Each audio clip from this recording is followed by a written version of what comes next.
So much drama in just 1 minute. Today, I have the pleasure of sitting with the eminent theater director, Nicholas Martin Smith, to discuss his new production of Love's Labour's Lost, now running at the Hudson Classical Theater Company.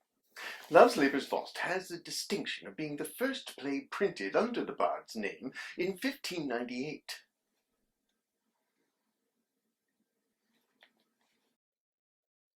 Was that a question? In 1771, the eminent actor David Garrett commissioned a musical of Love's Labour's Lost. It cut over 1,000 lines from the play, omitted the presentation of the nine worthies, and gave musical numbers to all the main characters. It was never staged. In fact, Callum Burnham, the Garrick scholar, had this to say: "It is of no theatrical value whatsoever." What do you think of that? Must have been a disaster. Despite being the work of a famous playwright, Love's Labour's Lost went unperformed from 1642 to 1839 and still remained very unpopular well into the 20th century. So why are you doing it? I like it. It's kind of a mess. The wordplay's fun, although some of the rhyming couplets really don't hold up to the test of time. For an intricate read-through of the subtleties of this play, see David Sampson Sweeney's book, Hidden in the Pages, Neat Things About Shakespeare's Plays. Now, Did you just plug your own book? yes, my publisher gives me an allowance if I mention it. Oh. A survey of textual criticisms consistently shows that plays printed from Shakespeare's foul papers are marked by uncertainties and inconsistencies, contradictions. Love's Labour's Lost is one of those plays. How foul were his papers?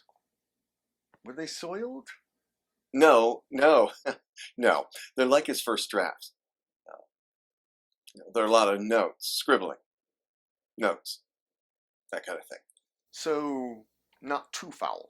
They've used computer programs to look at how the different typesetters spelled words at the different print shops where Love's Labour's Lost was first printed. What they found was that these early printed versions may have been made from copies of his original drafts, his foul papers, hence the contradictions, the inconsistencies. They were scribblings then? Yeah. Nothing else? Most modern editors go with the idea that Shakespeare intended Barone and Rosalind and Dumaine and Catherine to pair off. But in his original draft, he has the ladies masked when they first meet the men in Act 2, Scene 1. He deliberately confuses the situation.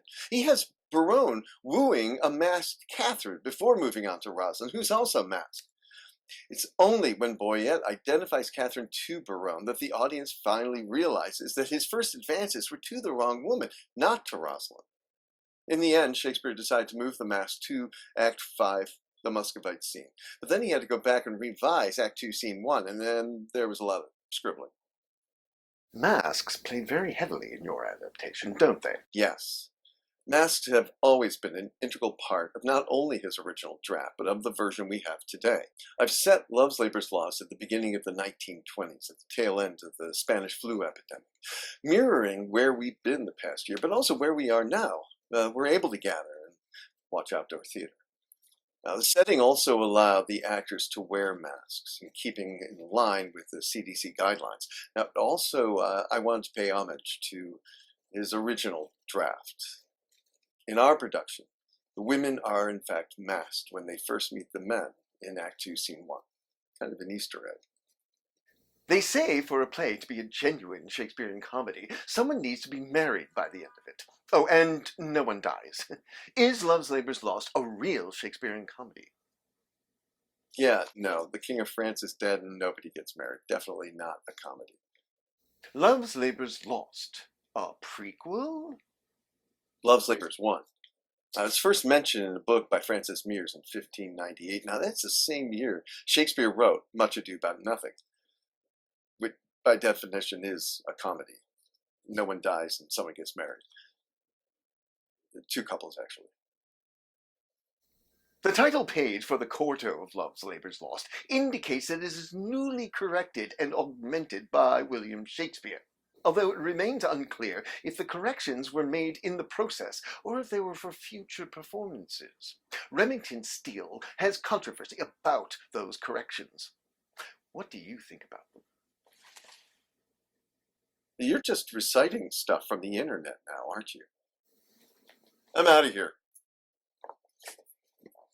Judgment of history? I think it's best put by director Scott Palmer. Love's Labour's Lost is just too freaking complicated. There's just too much shit going on for an audience born after 1590 to understand. You can catch Love's Labour's Lost Thursday through Sunday nights at 6:30 at the Soldiers and Sailors Monument in Riverside Park at West 89th Street. It runs through July 25th, so catch it while you can. And thank you for joining us for another episode of So Much Drama in Just 2 minutes. Some change. Thanks.